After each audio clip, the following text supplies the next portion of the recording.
आदाब नाजरीन, आपके महबूब प्रोग्राम आदाब डॉक्टर के साथ एक बार फिर आपकी मेज़बान हाजिर खिदमत। सलाम कबूल कीजिए। और स्टूडियो में रौनक अफरोज़ हैं, वन ऑफ द लीडिंग यूनानी मेडिसिन कंपनी अतिया हब्स के फाउंडर, डायरेक्टर, प्रमोटर, हिंदुस्तान के सबसे मसरूफ़ और कामयाब तरीन हकीमों में से एक, हाज़िक़ तबीब, नामवर, आला दर्जे के आलमी शोहरत याफ्ता शायर, आप सबके हर दिल अजीज़ जनाब हकीम सुलेमान खान तूर साहब। नाज़रीन को बेसब्री से इंतज़ार है इस्तक़बाल है हकीम साहब आपका। ज़रा नवाजी, शुक्रिया। तो नाज़रीन, आगाज़ करते हैं चंद लफ्ज़ों पर मुश्तमिल एक छोटी सी हिकायत से, और उसके बाद इंशाअल्लाह हकीम साहब का खूबसूरत कलाम। एक बाप ने, एक वालिद ने अपने बच्चे के दोनों कांधों पर हाथ रखा और पूछा कि दुनिया में सबसे ताकतवर इंसान कौन है। उस बच्चे ने जवाब दिया, मैं। बाप ने उसके शानों पर से अपने हाथ हटा लिए और कहा कि ये बताओ दुनिया का सबसे कमज़ोर इंसान कौन है। बेटे ने वही जवाब दिया, मैं। बाप ने कहा, ऐसे कैसे हो सकता है? उसने कहा, पापा, जब आपने मेरे दोनों कांधों पर अपना हाथ रखा था, आपकी शफ़क़त, आपकी सरपरस्ती मेरे साथ थी। मैं उस वक्त दुनिया का सबसे ताकतवर इंसान ख़ुद को महसूस कर रहा था। जब आपने मेरे कांधों पर से हाथ हटा लिया, आपकी शफ़क़त, आपकी मोहब्बत, आपकी सरपरस्ती मुझे अपने से दूर महसूस हुई। उस वक्त मैं ख़ुद को दुनिया का सबसे कमज़ोर इंसान महसूस कर रहा था। तो माँ बाप दुनिया का सबसे अनमोल रिश्ता है जो अल्लाह ताला ने इस दुनिया पे इंसान को इनायत किया है, वदीयत किया है। माँ बाप से बढ़कर शायद ही कोई ऐसी घनी छाँव हो जिसके साए तले इंसान ख़ुद को महफूज और मामून समझता हो। तो ये वो अनमोल नेमत है जिसकी जितनी कदर की जाए कम है। खुशकिस्मत है वो लोग जिनके पास माँ बाप हैं, बदकिस्मत है वो लोग जिनके सर से ये साया छिन चुका है। आगे बढ़ाते हैं प्रोग्राम को। इससे पहले कि गुफ्तगू जो है जज्बाती हो जाए, हकीम साहब आपकी तरफ आते हैं। वही गज़ल, इरशाद। मुझे साकी ने कभी जाम ने तन्हा समझा। वाह। मुझको साकी ने कभी जाम ने तन्हा समझा और कभी गर्दिश अय्याम ने तन्हा समझा। बहुत उम्दा। उनकी तजलील मेरे पास आके बैठ गई, उनकी तजलील मेरे पास आके बैठ गई जब मुझे लज्जत दुश्नाम ने तन्हा समझा। वाह। जब मुझे लज्जत दुश्नाम ने तन्हा समझा और मुझ में एक और कोई शख्स भी रहता है मगर वाह वाह, ना खुदा ने मुझे असनाम ने तन्हा समझा। क्या कहने। मुझ में एक और कोई शख्स भी रहता है मगर ना खुदा ने मुझे असनाम ने तन्हा समझा और कामयाबी मुझे हासिल हुई खामोशी से। बहुत उम्दा। कामयाबी मुझे हासिल हुई खामोशी से जब मुझे हसरत नाकाम ने तन्हा समझा। क्या कहने। और मक्ते का शेर है कि तूर साकी की तवज्जो का बन गया मरकज़। तूर साकी की तवज्जो का बन गया मरकज़ जब से बोसीदा मेरे जाम ने तन्हा समझा। बहुत उम्दा। हकीम साहब, हासिल गज़ल दो अशार है जो दिल में उतर गए हैं। तीसरा और चौथा शेर, मुझ में एक शख्स भी रहता है, कुछ इस तरह। मुझ में एक और कोई शख्स भी रहता है मगर ना खुदा ने मुझे असनाम ने तन्हा समझा। वाह। यहाँ नाजरीन को बता दें, ना खुदा कौन है? ना खुदा, जब हम किसी कश्ती पर सवार हों, किसी बस में सवार हों, किसी गाड़ी में या किसी जहाज़ में, तो उसको चलाने वाला ना खुदा कहलाता है। तो ना खुदा का तो ये मतलब है कि बज़ाहिर जो हमारा खुदा हो, मेरे नज़दीक तो ये है। बिल्कुल दुरुस्त है। और बातिन में तो रब एक ही है, सबका एक है जो खालिक है। और ना खुदा उसको कहते हैं जो खिवैया होता है। कश्तियाँ सबके साहिल में पहुंच जाती हैं। हाँ, किश्तियाँ सबकी किनारे पे पहुंच जाती हैं। ना खुदा जिनका नहीं उनका भी खुदा होता है। ये सही आपने शेर पढ़ा ताकि लोगों को ना खुदा के लफ्ज़ी माने पता चल जाए। बहुत उम्दा है हकीम साहब, बहुत उम्दा। ये एक छोटी सी हमारी दानिशगाह भी है, दर्सगाह भी है, जहाँ कभी मैं अपने इल्म में इजाफा करती हूँ, कभी नाजरीन को तक पहुँचाने की कोशिश करते हैं। वाजिद भाई, वाहिद साहब फ़ोन लाइन पर मौजूद हैं। वाहिद भाई, इस्तकबाल है आपका। जी, अस्सलाम वालेकुम। वालेकुम अस्सलाम। जी। वालेकुम अस्सलाम। जी हकीम साहब, सर्वाइकल के लिए तो हम काला गोंद ले रहे हैं। कुछ उससे फायदे भी हो रहे हैं, और आपने जो एक्सरसाइज बताई वो भी कर रहे हैं। पर पैर में हमारे एक दोस्त के एक्जिमा हो रहा है, उसको खुजली भी चलती है और बड़े परेशान से हैं, तो उसके लिए कोई मुकम्मल इलाज बताइए। ठीक है, ठीक है। माहिद भाई, अक्सर जुड़ते हैं आप हमारे साथ, और लगता है कि लोगों की खिदमत भी आपने शुरू कर दी है, और वो एक्सरसाइज और वो दवा जारी रखें। एक्सरसाइज भी बहुत ज़रूरी है, कौन सी आग के साथ आपको फ़ायदा भी हो रहा है। लेकिन एक्जिमा का एक शायद सबसे अच्छा रॉ मटेरियल है। याद रखें, ये जब मर्ज़ आता है तो जाने का नाम नहीं लेता, और मैंने ऐसे ऐसे लोग देखे कि वो एक्जिमा की वजह से पूरी ज़िंदगी ख़राब हो जाती है। लिख लें और उन्हें दें अपने दोस्त को। मेरी नज़र में दुनिया का सबसे अच्छा रॉ मटेरियल है ये। गौन चिलगोज़ा का अक्सर मैं जिक्र करता हूँ। मैंने ऐसा कोई इलाज नहीं देखा जो तमाम अद्वियात पर भारी हो। बड़ी बड़ी एंटीबायोटिक जिस पे आदमी को नुकसानात भी होते हैं, जो उसको सुखा नहीं पाती, उसको खुश्क नहीं कर पाती। मैंने अपनी ज़िंदगी में इससे अच्छा एक्जिमा का इलाज नहीं देखा। एक चुटकी सुबह, एक चुटकी शाम, गौन चिलगोज़ा पानी से खाएं या खाने के सोडे के पानी से खाएं। एक चुटकी खाने का सोडा 2 गिलास पानी मिला लें, इस पानी से खाएं सुबह और शाम, कम से कम एक वक्त, ज़्यादा से ज़्यादा 2 वक्त। और फिर देखिए 10-15 दिन, महीने में वो एक्जिमा कहाँ है आदमी ढूंढता है, कि जो मुद्दतों की बीमारी किसी सूरत, किसी दवा से ठीक नहीं होती थी, अल्लाह ने इसमें बड़ी शिफा रखी है। बिस्मिल्लाह करके शुरू करें, सदका करके शुरू करें, इंशाअल्लाह फ़ायदा मुमकिन। अस्सलाम वालेकुम। वालेकुम अस्सलाम। साजिदा साहिबा बोल रही हैं? वालेकुम हकीम साहब। वालेकुम हकीम साहब। वालेकुम अस्सलाम, सलामत रहे। ये मेरे जोड़ों पे दर्द है हकीम साहब, आपके यहाँ से 1.5 साल से खा रही हूँ। गोन किया, मेरे को गोन मोरिंगा भी खा रही हूँ। थायराइड है, आप जैसा बोले वैसा बना के दवाई ले रही हूँ 1.5 साल से। मेरे को थायराइड तो नॉर्मल हो गया वगैरह, ये जोड़ों का दर्द है कम था। 1 महीना दवाई छोड़ी हुई, 9-10 महीना के बाद एक दर्द शुरू हो गया। तो आपके यहाँ से फिर दवाई आ गया, मंगा लिए, मगर उसके साथ साथ जड़ी बूटी भी मंगा लो बोले। जड़ी बूटी भी मंगा लिए, और परसों आया, कल तो मैं फूड पीस के रख ली हूँ। वो कैसा खाना, मेरे को जोड़ों में दर्द, बहुत दर्द हो रहा है। उस दर्द से मेरे को बैठ के उठना सकती हूँ। मेरे को 60 साल है, मेरा करीमुनिसा है नाम है, मेरा उम्र भी 60 साल है, वजन भी 60 किलो है मेरा। तो कैसा खाना और दवाई, वो बोले कि जड़ी बूटी है तो 3 का है, वो जैसा बेर जैसा है वो वाला एक पैकेट है, एक पैकेट में संदल का लकड़ी जैसा है, थोड़ा वो अश्वगंधा बोल रहे, एक लकड़ी का जैसा है, जैसा लकड़ी का, वो पूरे 3 पैकेट आए हैं। उसके पूरे सुखाए, कूटे, मिक्सी पकड़ के उसको पाउडर बनाए, एक डिब्बे में डालिए। वो बोल रहे कि आधा चम्मच सुबह शाम खाओ, एक चुटकी है तो काला नमक खाओ। ठीक है बहन, ठीक है, तो आपने जो भी किया बेहतर किया, सही किया। अब सुने कि उसे खाना कैसे है, ये हकीम साहब बताएंगे। जी हकीम साहब। बहुत अच्छा किया आपने, ये सब ले लिया, और इसमें आप अलसी को हल्का सा भून कर, अलसी को हल्का सा भून कर अलग से रख लें, और आधा चम्मच अलसी और 2 ग्राम ये पाउडर जो आपने बना लिया है, 2 ग्राम और आधा ग्राम अलसी पानी के साथ लें, या कम चर्बी के दूध के साथ लें।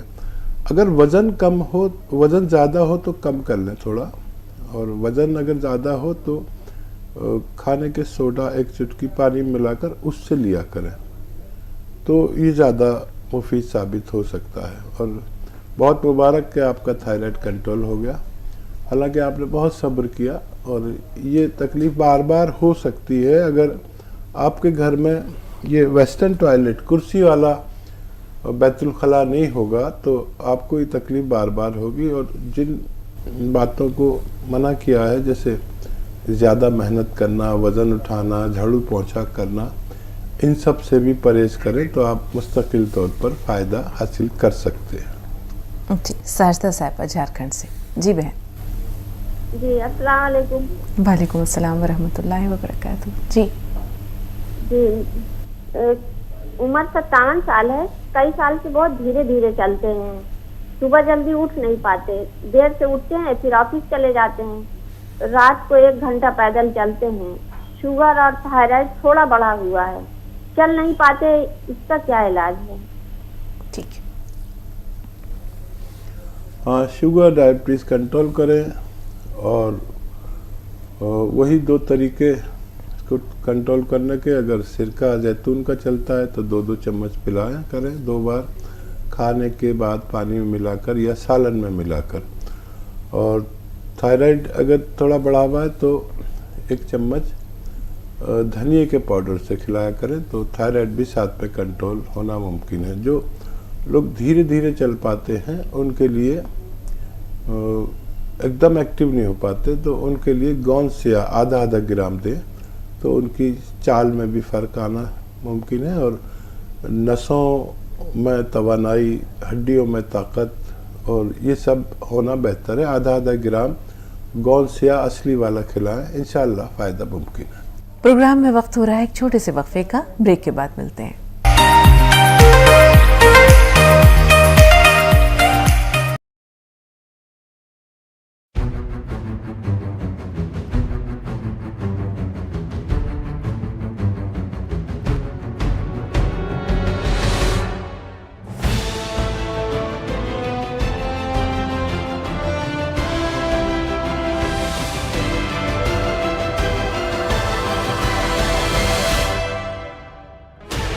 Sixteen channels, 15 languages, 26 states, 1,200 plus reporters, 66.9 crore viewers. India's largest news network, News 18 Network.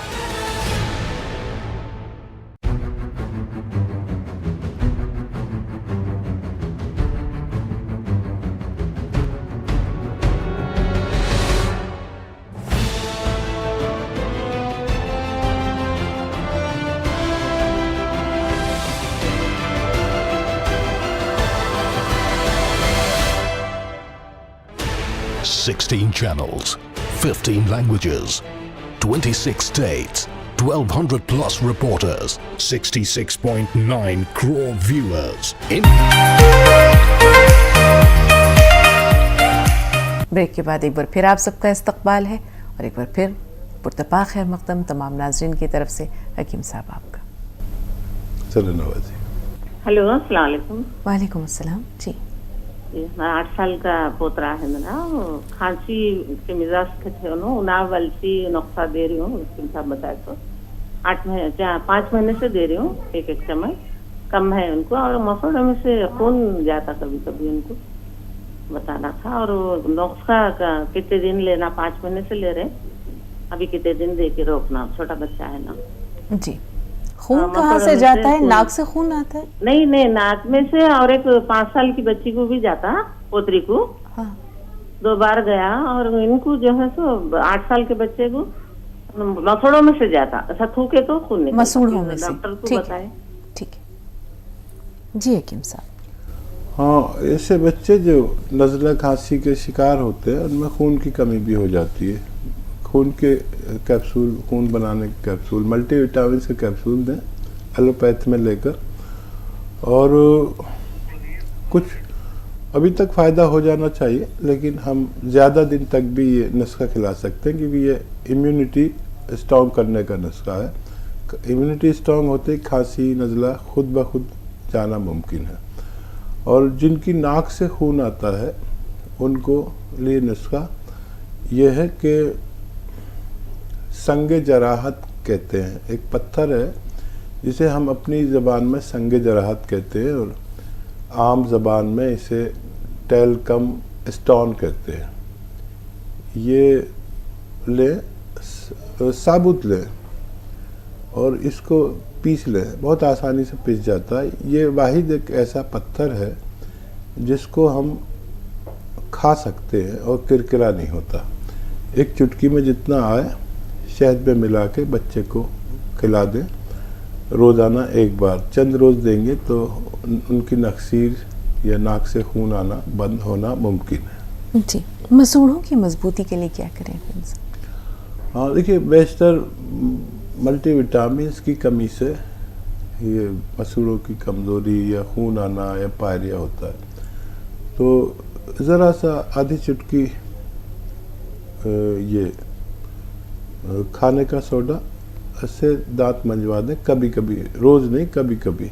और वो दांत मांज के ऐसे मुंह लटका लें तो इसमें से लुआब गिरेगा, गिरने दें और फिर बगैर कुल्ली किए सो जाए। और अगर कुछ खाना पीना भी हो तो खा सकते हैं, लेकिन कुल्ला ना करें। और पानी भी पी सकते हैं, खाना भी खा सकते हैं। ऐसा 2-4 बार करेंगे तो मसूड़ों से ये इन्फेक्शन टाइप का होता है, ये भी अच्छा होना मुमकिन है। कहीं किताब में पढ़ा था हकीम साहब के पहले ज़माने में लोग लंबे लंबे सफ़र किया करते थे समंदर के, तो अक्सर उनकी खुराक में विटामिन सी की कमी हो जाया करती थी। उसकी वजह से भी जो है वो उनके मसूड़ों में तकलीफ़ होती थी, नाम की कोई बीमारी होती है वो भी हो जाती है। हम अपनी खुराक में आजकल जायक़े पे ध्यान देते हैं, उसकी इफ़ादियत को, चाहे बेशक जायक़ा कुछ अच्छा ना भी हो लेकिन नज़रअंदाज कर देते हैं। तो खाने का जायक़ा अपनी जगह है और एक बैलेंस डाइट, एक मुतवाज़न ग़िज़ा, उसकी अहमियत अपनी जगह है। चलें, हमारी आपकी नस्ल तो फिर भी बड़ी समझदार है कि हम मान लिया करते थे, लेकिन आज के दौर के बच्चे नहीं मानते, मनवाना बहुत मुश्किल होता है। तो देखिए, सबसे बड़ा तो नुकसान इससे होता है जो हम तैयार शुदा चीज़ें बाज़ार की खाते हैं, और शायद इससे हम रोक नहीं सकते बच्चों को। जी, वो जो बाज़ार में इतनी तैयार शुदा चीज़ें होती हैं कि बच्चे से आप बचा नहीं सकते। शायद बच्चे पैसे मिलते ही या किसी भी तौर पर वो बाज़ार की चीज़ें लेकर खाते हैं, और उसमें क्या है बहरहाल वो महफूज तो नहीं है। हम खुद भी बिगाड़ देते हैं शुरू में बच्चों को, फिर बाद में वो करते हैं। और विटामिन सी किसी के लिए फ़ायदेमंद है, किसी के लिए नुकसानदेह है। मतलब विटामिन सी बेशतर खट्टी चीज़ों में होती है, तो जो लोग गर्म मिजाज के हैं उनके लिए तो अमृत है, और जो लोग सर्द मिजाज हैं उनके लिए नुकसानदेह है। खांसी, नज़ला, बलगम से वास्ता पड़ जाता है फ़ौरन। तो कुछ विटामिन सी ऐसी भी हैं जो गर्म तबीयत की, तो जिनको ठंडा मिजाज हो, हाँ, तो वो गर्म विटामिन सी लिया करें। ये नई बात सुनी हकीम साहब। कौन से ऐसे विटामिन सी जो गर्म तासीर? हाँ, लीमू, हाँ, ठंडा है जी, सबको ही पता है, बिल्कुल। और सिरका ठंडा है, ये भी बेहतरीन किस्म का विटामिन सी है। और फिर संतरा ऐसा है कि मोतदिल टाइप है जी, ना गर्म है ना ठंडा है। हाँ। तो संतरा अच्छे किस्म का वो है विटामिन सी। और आंवला में बेहिसाब विटामिन सी है फौलाद के साथ, लेकिन ठंडा भी इस हद दर्जे का है कि अगर आप एक आंवला खा लें तो सब जाम हो जाए, खांसी, बलगम ऐसा आने लगे। अगर आप सर्द मिजाज हैं जी, तो आंवला न लें जो सर्द मिजाज हो। एलोवेरा में विटामिन सी है बेहतरीन किस्म का, और गर्म है, बिल्कुल। तो इनमें भी ये तय करना कि कौन सा विटामिन सी आपके लिए बेहतर है। यूनानी में हर दवा का और हर मरीज का और मर्ज का मिजाज है।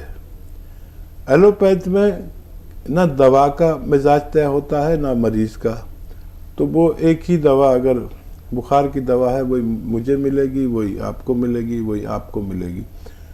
तो इसलिए एलोपैथ जड़ से ख़त्म नहीं करता किसी बीमारी को, वक्ती तौर पर खामोश कर देता है, फिर उठ जाती है। क्योंकि यूनानी में मिजाज के मुताबिक अद्वियात दी जाती हैं। आदमी का मिजाज और दवाओं के भी सबके मिजाज होते हैं, उसके हिसाब से अद्वियात देने से हमारी बीमारी की जड़ भी ख़त्म हो सकती है। बिल्कुल हकीम साहब, वाकई इसमें बहुत हिकमत पोशीदा है, और जिसका फ़न जिस उसी को साझे वाकई मौका मिला तो इंशाल्लाह और बातें जानेंगे। जाफर भाई थोड़ा सा इंतज़ार, आपसे पहले हातिम भाई है हमारे साथ, बताएं क्या सवाल है आपका। मैं मतलब ये आपसे मशवरा करना चाहता हूँ कि मैंने नमक जैतून मंगाया है। जी जी मैंने नमक जैतून मंगाया है। जी, खाना कैसे है ये जानना चाह रहे हैं? हाँ तो मुझे असल में पेशाब बहुत रात में बहुत परेशान करता है। हाँ और सांस पे मेरी जोर रहता है। हाँ अब नजला बहुत रहता है, 1 साल हो गया मुझे नजला जुकाम खांसी है। ठीक ठीक, सुनिए। नमक जैतून को अगर इस्तेमाल करें, जिस शख्स को खांसी नज़ला रहता हो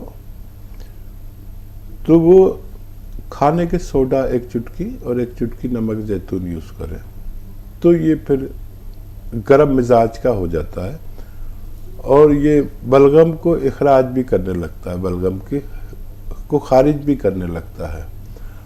और वो कैप्सूल तो आपके लिए ज़रूरी हो गया शायद, उसे तो छोड़े नहीं, लेकिन नज़ले के लिए बहुत अच्छी माजूनें भी हैं, तैयार शुदा भी, और घरेलू नुस्खा तो मैं बताता ही हूँ आपको, वो ले लिया करें।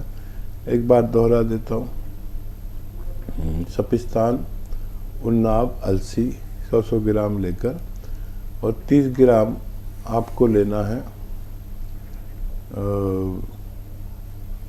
पीपले, आपके किचन में गरम मसालों में होती है। इनका पाउडर बनाकर आप 1 चम्मच सुबह 1 चम्मच शाम गर्म पानी से लिया करें। खट्टी चीज़ें छोड़ दें तो इंशाल्लाह आपको राहत होनी मुमकिन है। जाफर भाई इस्तकबाल है आपका, बताएं क्या सवाल है। अस्सलाम वालेकुम रहमतुल्लाहि व बरकातहू। वालेकुम अस्सलाम व रहमतुल्लाह। हकीम साहब 2 दिन पहले आपसे मेरी बात हुई थी मेरी बहू और बेटी के लिए। तो आपने जो चीजें बताई वो समझ में आ गई और मैंने आपके पास से मंगवा भी लिए। नमक जैतून आपने बताया था बहू के लिए, और उसके साथ अलसी का पीस के पाउडर बना के हल्का सा भून के खाना। लेकिन पूरी बात में आपने आखिर में दूसरे इसमें जब बेटी का बताया तो आखिर में बताया कि बहू को भी नमक जैतून और अलसी का पाउडर हल्का सा भून के देना है बहू को, और बेटी के लिए नमक जैतून और 1 चुटकी खाने का सोडा उसमें मिलाकर 2 गिलास पानी में पीना है। तो ये दोनों बराबर है? अच्छा, बेटी का वजन ज्यादा है क्या? नहीं बिल्कुल नहीं, एकदम सही वजन है उसका। क्या बीमारी क्या है बेटी को? वो जो बच्चे नहीं हो रहे, एक बच्ची है उसको, हाँ, उसके बाद औलाद नहीं। ठीक है। हाँ, ये दुरुस्त नुस्खा है। उनको सिर्फ नमक जैतून और खाने का सोडा 1-1 चुटकी दिन में 1 बार दिया करें, और बहू को अलसी के पाउडर के साथ ही देना है। और कोई सवाल है आपका? एक शेर आपकी नजर करना चाहूंगा। इरशाद हाँ, जज्बाती हो गया था थोड़ा मैं, तो मैं ये शेर अर्ज करना चाहता हूँ। और मेरा एक पोता है, उसको नींद में पेशाब हो जाती है रात में, जिसकी उम्र 7 साल है। तो उसके लिए भी कोई नुस्खा बता दीजिए बराए मेहरबानी। और मेरा शेर सुन लीजिए हकीम साहब। जी, इरशाद अली। मोहब्बत करने वालों का है बस इतना ही अफसाना, तड़पना घुट के मर जाना। शकील बदायूनी का ये शेर है। मोहब्बत करने वालों का है बस इतना ही अफसाना, तड़पना चुप के आए भरना, घुट के मर जाना। और उसके आगे शकील साहब कहते हैं, मोहब्बत हमने माना जिंदगी बर्बाद करती है, ये क्या कम है कि मर जाने पे दुनिया याद करती है। तो हकीम साहब, बदायूनी साहब क्या कहना चाह रहे हैं, मैं आपसे जानना चाहता हूँ। क्या मोहब्बत करने वालों को तंबी दे रहे हैं या उनकी हौसला अफजाई कर रहे हैं? तो ये दोनों बातें आपसे जानना चाहता हूँ। और आपकी जितनी भी बातें है वो दिल पे असर करती है। माशाअल्लाह। जज़ाकल्लाह। कदरदानी का शुक्रिया। देखिए, शायर की एक दुनिया होती है, कयास की, ख्याल की, और वो उसको, अगर शायरी एक अदब का मरकज़ है। आपने देखा होगा कि पहले जो शायरी होती थी उसमें मुअन्नस लफ्ज़ इस्तेमाल नहीं होता था। मुअन्नस मतलब लड़की, औरत, ये कभी इस्तेमाल नहीं होता था। मेरे महबूब न जा, आज की रात न जा, होने वाली है सहर, थोड़ी देर और ठहर। उन्होंने ये नहीं कहा कि ए लड़की तू मत जा। ये सब शायरी, अदब में, शायरी में कहीं मुअन्नस लफ्ज़ इस्तेमाल नहीं होना चाहिए। तो वो कभी मोहब्बत कहते हैं, कभी अगर किसी लड़की को से तखातुब करना हो तो वो उसे गुलाब कह देंगे, गुलाब की पंखड़ी कह देंगे और तितली कह देंगे, लेकिन लड़की नाम का लफ्ज़ नहीं होता था। जितने भी ये साहिर लुधियानवी, शकील बदायूनी ये ऐसी शायरी करते थे। फिर ये दौर आया जिसमें कोई तमीज़ ही नहीं रही। आज सीधा आके मुशायरे में लोग, वो वहाँ जा रही थी, मैं यहाँ आ रहा था। ये जा रही थी आना ही नहीं चाहिए अदब में, मतलब स्त्रीलिंग नहीं आना चाहिए, पुल्लिंग आना चाहिए। अब पता नहीं मेरी बात समझ रहे हैं कि नहीं, लेकिन कुछ लोग ज़रूर समझेंगे मेरी बात। एक वक्फा और दरकार है नाजरीन, एक छोटा सा ब्रेक ले रहे हैं, ब्रेक के बाद हाजिर।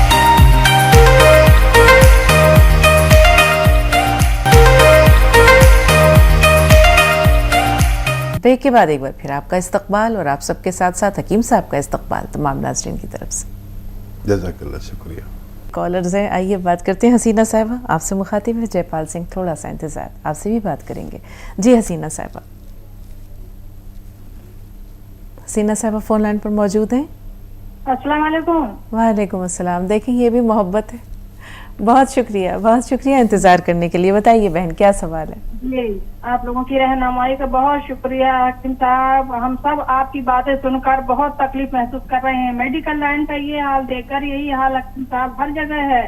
ईमानदारी से इलाज करने वाले ना के बराबर हैं। ऐसा लगता है लाश व्यापार चल रहा हो। आपके जरिए तो हम सभी नाजरीन को सच्चाई का पता चल रहा है ताकि हम जागरूक रहें। यहाँ तक कि अल्लाह पाक ने आपको ऐसी तकलीफ दे करके हम लोगों को पैगाम पहुँचाया आपके जरिए से। हम सबको, लाखों लोग आपका प्रोग्राम ये देख रहे हैं। कितना बुरा हाल है। यहाँ तक तो मेरी बच्ची को एक ब्लीडिंग हो रही थी तो मैं हॉस्पिटल लेके गई तो मैडम ने 2-3 केस ऐसे थे जो ब्लीडिंग वाली लड़कियां, जमा लड़कियों ने कहा सोनोग्राफी की और बस कहा कि इसमें बहुत बड़ी गांठ बन गई है, बच्चेदानी निकालना पड़ेगी, भर्ती हो जाए, इतना पैसा जमा करो बस और इसका ऑपरेशन होगा। मेरी बच्ची के लिए भी यही कहा तो मैंने कहा मैं तो इसका पैसा लेके नहीं आई, अभी तो मैं जा रही हूँ, फिर देखूंगी। फिर घर आई तो कुछ नहीं, अच्छी हो गई मेरी बच्ची, अल्लाह पाक ने अच्छा कर दिया। और ये सब चल रहा है, क्या समझ में नहीं आ रहा हकीम साहब क्या हो रहा है। ओह, वाकई देखिए, हर घर में ये एक कहानी है जो तिब्बी परेशानियों की वजह से, लोगों की नीयत ठीक ना होने की वजह से होता है। और मैंने तो अपना वाक़या इसलिए शेयर किया कि सब लोग मोहतात रहें और अपने इलाज पर गौर फरमाएं और डॉक्टर की नीयत का भी पता है होना चाहिए। वो तालिब दुनिया है या अल्लाह से डरने वाला है। तालिब दुनिया को ये इल्म नहीं देना चाहिए, नहीं तो हज़रत अली का कौल है कि तालिब दुनिया को इल्म देना ऐसा है जैसे जालिम के हाथ में तलवार। तो तालिब दुनिया को इल्म दे दिया गया है, अब ये जालिम के हाथ में तलवार है, जो सामने आएगा उसको काट दिया जाएगा।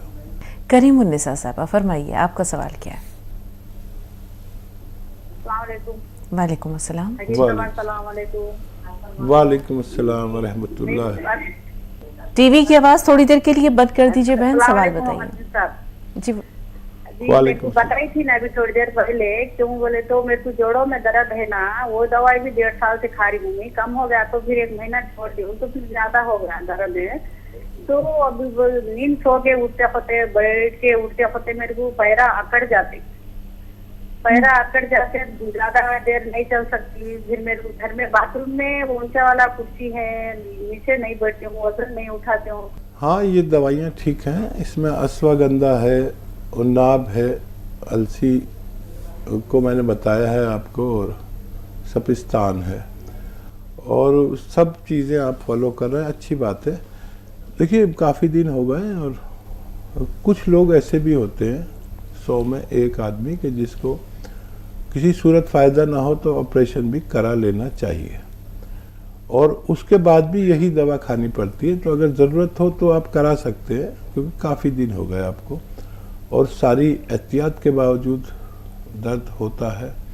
यहाँ पर आके हम सब मजबूर हो जाते हैं, फिर दवा शुरू कीजिए। और जब ज़्यादा दर्द हो, क्योंकि ये आप दर्द की दवा नहीं खा रहे, ये मरज़ की दवा खा रहे हैं, जब ज़्यादा दर्द हो तो कोई एक बार दवा, कोई दर्द की दवा भी ले सकते हैं, ताकि आपको वक्ती फ़ायदा भी हो जाए। और ये दवा मुस्तकिल खाएं। जब बहुत दर्द हो तो allopathic pain killer, pain relief दवा आप ले सकते हैं। जी, अब्दुल सलाम साहब फरमाइए, आपका सवाल क्या है? हाँ जी। जी अब्दुल सलाम साहब। हाँ जी।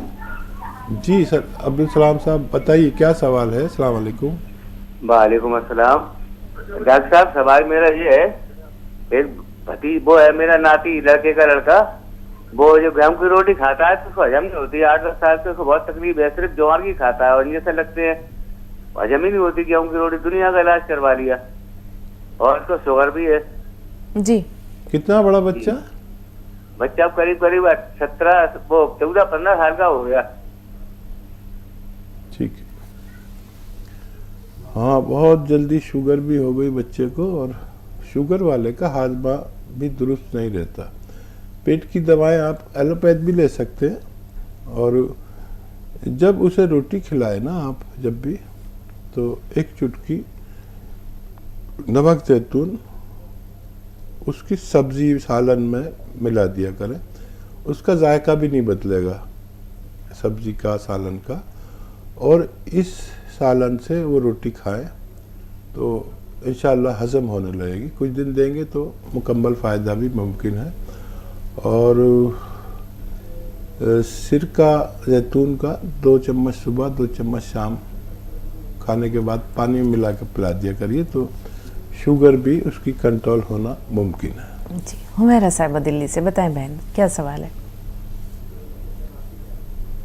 कि मेरा बेटा है, अभी तो वो 18 इयर्स का हो गया, लेकिन वो शुरू से ही जब छोटा था वो कभी सेटिस्फाइड नहीं रहता, कभी वो खुश सा नहीं रहता है। पता नहीं क्या बात, कुछ भी चीज की जिद करेगा वो पूरी कर दो, फिर भी वो खुश नहीं रहता। मैं समझ में नहीं आता क्या किस चीज का वो है प्रॉब्लम। आपके कितने बच्चे हैं हुमैरा साहिबा? एक ही बेटा है मेरे। कितने साल के हैं? अभी तो 18 साल का है माशाल्लाह, लेकिन आज भी यही है उसको। वो खुद भी कहता है मैं खुश नहीं रहता कभी। कोई बात नहीं। और दूसरा ये है कि मेरे भाई हैं 60 के आसपास है, उनके ना माथे में या सामने बहुत दर्द हो जाता है कभी भी। अभी आजकल फ्रिक्वेंटली ज्यादा हो रहा है, पहले कभी हो जाता था तो बहुत कुछ लगाने से उससे तब ठीक होता है। माथे में सामने है। जी। नज़ला वगैरह भाई को ना होने दें। और ये एक्सरसाइज देखिए बड़ी कामयाब है। जिन लोगों को भी सर में दर्द, माथे में दर्द रहता है, गर्दन में या सर्वाइकल है, ये एक्सरसाइज ज़रूर करें रोज़ाना 3 मिनट। एक ये और एक ऐसे। ये एक्सरसाइज दुनिया की कीमती एक्सरसाइज में से है। और कौन सिया आधा ग्राम 2 बार भाई को दें। ये कोई बीमारी नहीं है, एक उम्र का तकाजा है। और धनिया 1 चम्मच रोज़ाना इन्हें खिला दिया करिए। और मुमकिन हो तो 1 चुटकी नमक जैतून के पानी से, जो इस तरह के अफखरात बनते हैं वो उनको ज़ाया कर देता है। एक केमिकल सा तैयार होता है जो आदमी को बहुत कुछ भी हो तब भी मुतमईन नहीं होने देता। ये उस केमिकल को ऐसे दिमागों से निकाल देता है और बच्चे फिर मुतमईन ज़िंदगी गुजार सकते हैं। शहनाज साहबा राजस्थान से। जी बहन, क्या सवाल है आपका? जी अस्सलाम वालेकुम। वालेकुम अस्सलाम। वालेकुम अस्सलाम। हाँ जी, मैं काफ़ी मैंने वहाँ से दवा मंगाई रखी है और बहुत कुछ फायदा हुआ है, और मैं भी ये सियागोन ले रही हूँ, लेकिन 2 महीने में फर्क लगा है अब मुझे। तो अल्हम्दुलिल्लाह। इंशाल्लाह वो तो मैं लेती ही रहूंगी। और हमारे यहाँ पे भी बहुत कुछ ले रहे हैं दवा हम। मेरे मुझे भी मतलब अंदर से सांस जैसा होता है, तो फिर मैं डॉक्टर हकीम साहब में क्या ले, और थोड़ी सी थकान होने लगती है। उम्र और वजन बताइए। उम्र तो मेरी 70 है और वजन 80 है। ठीक है, ठीक है। 80। बहुत अच्छा किया आपने फ़ोन कर लिया। देखिए, हमारी और आपकी उम्र वाले लोगों को अपना खून पतला करना चाहिए। अगर खून पतला ना हो तो सांस फूलने लगता है, और ये खून गाढ़ा होने की वजह, दिल की कमज़ोरी की वजह हार्ट ब्लॉकेज होने लगता है। मेरे तजर्बे में हर शख्स को 40, 45, 50 साल के बाद खून गाढ़ा होना, हार्ट ब्लॉकेज होना तकरीबन तय है। चाहे हमें पता हो या ना हो, वो बीमारी सिग्नल देती है, इशारा देती है कि बैठे बैठे ठीक है, चले तो सांस फूल रहा है। तो चलने से हमारा खून जब ज़्यादा तहरीक में आता है और दिल उसको पंप करता है, तो उसे रास्ता नहीं मिलता, क्योंकि कुछ % हमारी दिल की रगें चर्बी से भरी हुई होती हैं।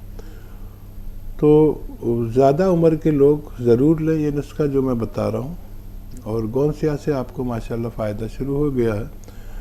नमक ज़ैतून 1 चुटकी जितना इसमें आए, और 1 चुटकी खाने का सोडा 2 गिलास पानी में मिलाकर रोज़ पी लिया करिए, 1 बार या 2 बार। आपकी ज़ईफ़ी का एक तरह से मुहाफ़िज़ है ये गोंसिया भी और ये भी। गोंसिया आपके तमाम जोड़ों की मरम्मत, नसों की और पट्टों की मरम्मत करता है। फ़ायदा शुरू हो गया आपको।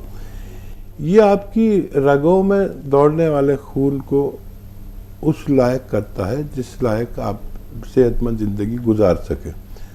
उसका जो मोटापन, थिकनेस आ जाती है, उसमें भारी हो जाता है खून, तो उसको इतना पतला कर देता है जितनी ज़रूरत हो, और कहीं ब्लॉकेज हो उसको खोलता है।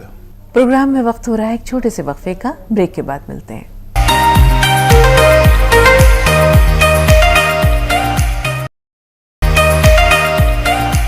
ब्रेक के बाद एक बार फिर आप सबका इस्तकबाल है, और एक बार फिर पुरतपा खैर मकदम तमाम नाज़रीन की तरफ से हकीम साहब आपका। चलो नवाजी, बताएं क्या सवाल है? हेलो जी कृष्णा, बताएं क्या सवाल है? नमस्कार मैडम। जी आदाब। हकीम साहब को नमस्कार। जय हिंद, स्वागत है आपका। हेलो जी कृष्णा जी, सवाल बताइए।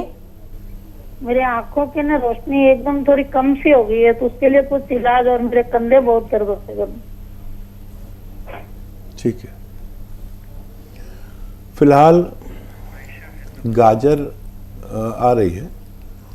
गाजर का 1 गिलास जूस पीना है आपको, और उसमें 1 ग्राम गोंद मोरिंगा सफ़ेद वाला, याद रखें सफ़ेद वाला ही ओरिजिनल गोंद होता है मोरिंगा का।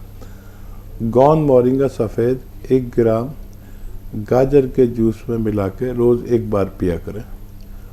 और ये उस मौसम में जब गाजर ना दस्तयाब हो तो 2-3 चम्मच सौंफ पानी में उबालें, और उसका पानी छान कर उसमें 1 ग्राम गोंद मोरिंगा मिलाकर, चाहें तो उसे अपनी ज़रूरत का मीठा भी कर सकते हैं, शक्कर मिला सकते हैं, रोज़ 1 बार पिया करें, आपको फ़ायदा होना मुमकिन है। जी, हैदराबाद से आयशा, बताइए क्या सवाल है आयशा? अस्सलाम वालेकुम दादी। वालेकुम हकीम साहब को भी सलाम। वालेकुम सलाम। हकीम साहब मेरे को ना ये मेरे छोटे भाई के लिए थोड़ा जहन कमजोर है हकीम साहब। कुछ भी बात बोले तो ज्यादा याद नहीं रखते, बहुत क्या बोलते हैं बहुत सताते हो ना, बहुत जहन सही थोड़ा कमजोर है उनका। और हकीम साहब मेरे को ना आप ये डॉक्टर्स के बात कर रहे हैं तो थोड़ा मैं कहीं भी जाके पूछ नहीं सकती हकीम साहब, मगर मेरे को आप जो भी बोलते ना वो सही है, बल्कि मेरे को समझ में आता है हकीम साहब। मैं बहुत यकीन रखती आपके ऊपर में।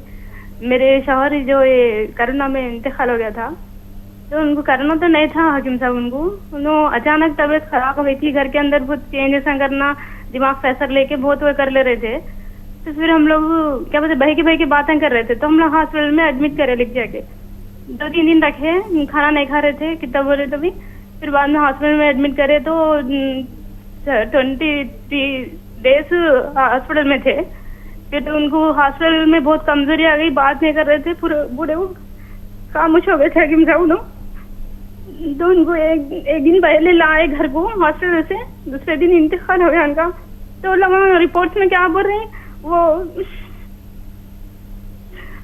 2 भी किडनियां फेल हो गए, बाकी बोल रहे थे हकीम साहब उनको कोरोना तो नहीं था उनको। तो फिर अचानक ऐसा कैसे इंतकाल हो गया, किडनियां फेल हुए तो हकीम साहब क्या तो सिम्टम्स बताते क्या, उन्होंने तो कुछ भी किडनी प्रॉब्लम मेरे को कुछ भी नहीं बोल रहे थे हकीम साहब, कुछ पेन हो रहा मेरे को कुछ भी नहीं बोल रहे थे। थोड़े लोग बोल रहे थे कि यूरिन नहीं आता, ऐसा कुछ बोल रहे थे हकीम साहब। तो किडनी फेल हो गए वो क्या बोल रहे थे। फिर ये बात कहाँ तक सही है, मैं एक बार जानना चाह रही थी हकीम साहब, क्यों मतलब तबियत कुछ भी खराब नहीं थी हकीम साहब उनकी, अचानक हो गया था। सब्र कीजिए बहन, सब्र कीजिए। अच्छा, भाई कितनी उम्र का है आपका? जी हकीम साहब मेरे भाई 22 ईयर्स के हैं। हाँ देखिए, यही सब जो चल रहा है उससे मैं काफ़ी मगमूम हूँ, बहुत गम में मुब्तला हूँ कि ये सब हो रहा है। तो क्या कमेले में और इन अस्पतालों में कोई फ़र्क नहीं होगा अगर इंसानों के साथ ये किया जाएगा। और अगर किडनी फेल भी हो गई थी तो भी डेथ नहीं होनी चाहिए थी। किडनी जिनकी फेल हो जाती है उनकी डेथ थोड़ी होती है, उनको तो फिर किडनी का काम मशीनों से लेते हैं और डायलिसिस करानी पड़ती है, लेकिन उसमें डेथ नहीं होनी चाहिए थी। बस इसी तकलीफ़ में मैं आजकल मुब्तला हूँ कि जो आदमी जी सकता था उसको ऐसा कर दिया, आपके दिल पर असर हो गया और ज़िंदगी भर आप ये बात नहीं भूलेंगी। मुझ जैसा जानकार आदमी ने जब इतना सदमा ले लिया, जो कुछ मेरे साथ हुआ, तो मैं तो बहुत ज़्यादा सदमे में हूँ और आपका तो बहुत बड़ा नुकसान हुआ है। बहरहाल उनके लिए अब दुआ के सिवा कुछ कर नहीं सकते हैं। और जब भी इलाज कराएं मोहतात रहें, एकदम हवाले ना करें, हर चीज़ का पता होना चाहिए वो हमें क्या दिया जा रहा है, क्यों दिया जा रहा है। बहरहाल भाई को आप 1-2 दवाएं बता देता हूँ। आंवला, सूखा मिलता है आंवला, धनिया और मेथी, इनको पाउडर बना लें और मेथी का दाना लेकर और इसका 1 चम्मच रोज़ाना खिलाएं निहार मुँह। और नमक ज़ैतून 1 चुटकी पानी में मिला के इस पानी से खिलाएं। तो जितने ये अफरात होते हैं या हाफजे की प्रॉब्लम है उन्हें धीरे धीरे, और बहुत ज़्यादा फ़ोन यूज़ ना करने दें। हमारा बेशतर वक्त फ़ोन खा जाता है। जो नए बच्चे हैं, जवान बच्चे हैं, उनसे कहें ज़रूरी सर्च करें, इसमें गैर ज़रूरी के चक्कर में ना पड़े जब तक आप इस लायक ना हो जाएं कि साहिब रोज़गार ना हो जाए। जी, आंध्र प्रदेश से हसीना साहब, बताइए क्या सवाल है? अस्सलाम वालेकुम बाजी। जी वालेकुम सलाम व रहमतुल्लाह। और हकीम साहब को भी अस्सलाम वालेकुम। वालेकुम सलाम व रहमतुल्लाह। जी मेरे 2 प्रॉब्लम्स है। मेरी उम्र 35 साल है और मुझे ना चेहरे पर पिंपल्स की प्रॉब्लम्स है और पेट में जलन सी है। ठीक है, दूसरा सवाल। और दूसरा है कि मेरी एक बेटी है और एक बेटा है। उनकी उम्र है, बेटी की उम्र 12 साल है और बेटे की उम्र 15 साल है, उन्हें भी पिंपल्स की प्रॉब्लम्स है, कुछ दवा बता दी। बस देखिए, तो खाने में अपने जो खाना बनता है उसमें धनिया खूब सारा इस्तेमाल करें, सूखा हुआ हो या हरा धनिया खूब इस्तेमाल करें। और ये अदरक, लहसुन और ज़ीरा भी खूब इस्तेमाल करें। अक्सर हम इतना सा अदरक और इतना सा लहसुन इस्तेमाल करते हैं, इतना करें तो उससे भी आपकी चर्बी बहुत जलती है, पेट ठीक रहता है, हाजमा, भूख अच्छी लगती है, हाजमा अच्छा रहता है। ये तो खुराक का इलाज है। और एक चुटकी नमक जैतून 2 गिलास पानी मिलाकर आप भी पिएं और एक चुटकी डाल के 2 गिलास पानी में उन बच्चों को भी दें जो जिनके मुहासे निकलते हैं। पेट की तकलीफ़ के साथ, हाजमा के साथ और लीवर की परेशानी के साथ वहाँ से निकलना भी बंद हो सकते हैं। जी, मोहम्मद अमीन साहब हैदराबाद से।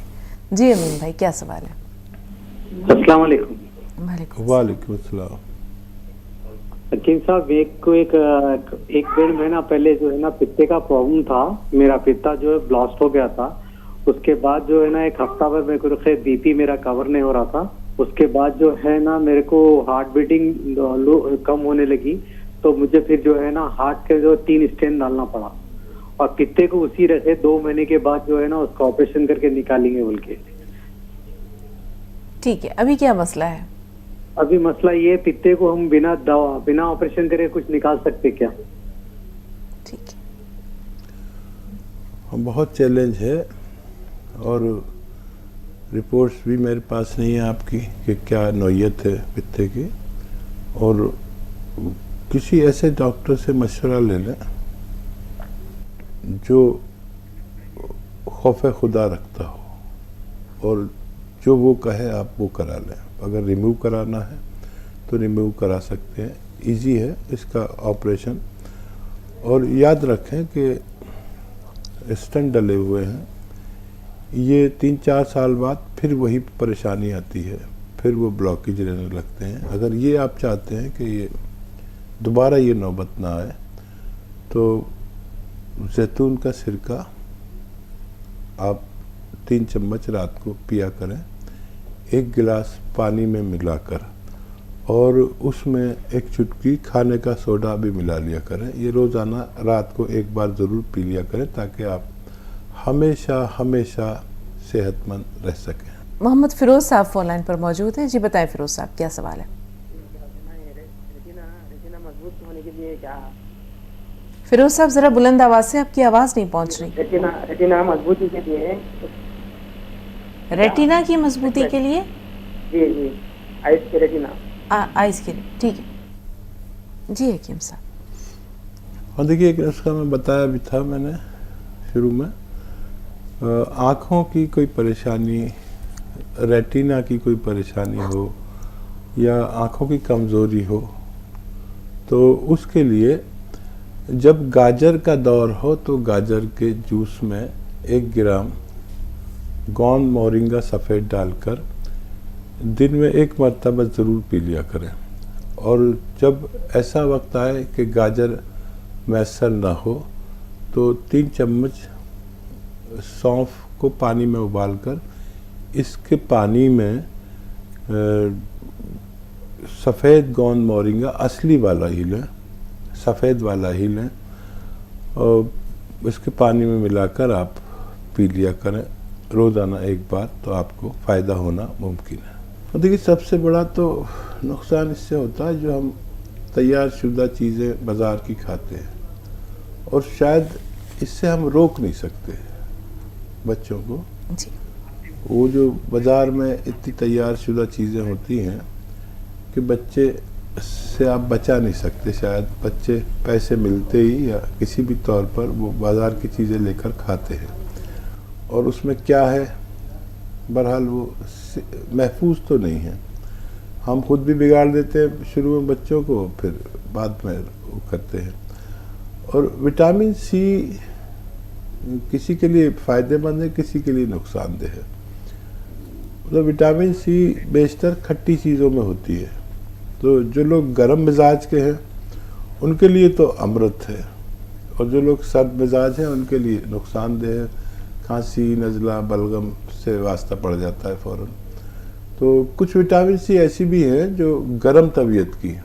जी, जयपाल सिंह फोन लाइन पर मौजूद है। जयपाल जी, हमें सुन पा रहे हैं? हाँ जी, हाँ जी जी, इस्तकबाल है आपका, फरमाइए। हेलो जी, स्वागत है आपका, फरमाइए क्या कहना चाह रहे हैं? ये हकीम जी से बात कर रहा था। जी जी, आपकी आवाज़ आ रही है, बताइए क्या सवाल है, क्या सेवा करूं? जयपाल जी, आपका स्वागत है। सर ऐसा है, हमारी मिसेज को जो है पेशाब में रुकावट भी आती है, वॉशरूम जाते जाते जो है मतलब कपड़े भीग जाते हैं। नहीं, रुकावट अलग चीज़ है, कपड़े भीगना अलग चीज़ है। जी? या पेशाब निकल जाता है या मुश्किल से आता है, ये बात साफ करिए।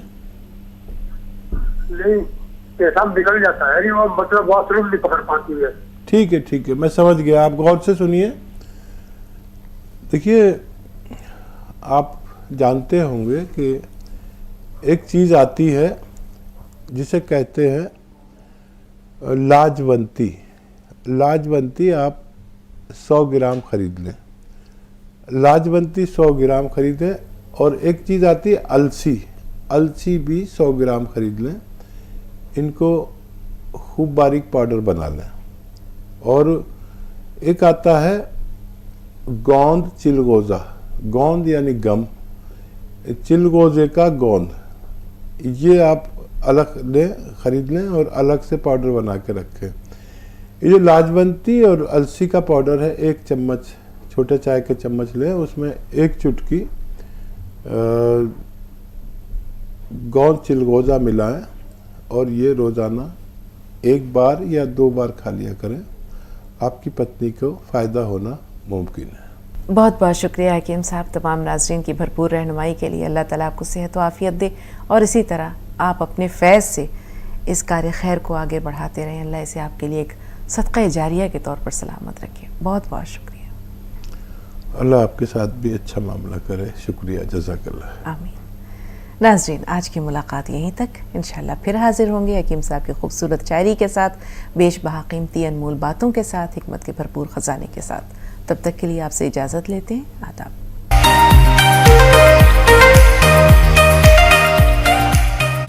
यहाँ खबरें सिर्फ खबर है, अधूरी जानकारी नहीं।